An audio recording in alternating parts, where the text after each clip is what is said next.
আপনি কি জানেন মা কালীকে জবা ফুল দেওয়ার পেছনে আছে এক চমৎকার রহস্য? লোককথা বলে, যখন অসুরদের অত্যাচারে পৃথিবী কাঁপছিল, তখন তাদের বিনাশ করতে মহারণ্যে অবতীর্ণ হয়েছিলেন দেবী কালী। যুদ্ধের শেষে যখন দেবীর ক্রোধ শান্ত হয়, দেবতারা তাকে আবার শান্ত রূপে ফিরিয়ে আনতে চাইল।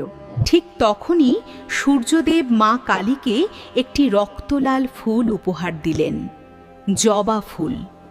কারণ এই ফুলের লাল রং মায়ের শক্তি, জাগ্রত রূপ আর সুরক্ষার প্রতীক।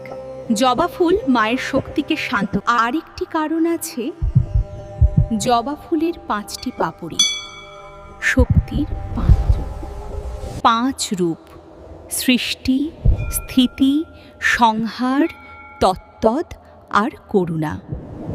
তাই আজও কালীমাকে জবা ফুল ছাড়া পূজা অসম্পূর্ণ মনে করা হয়।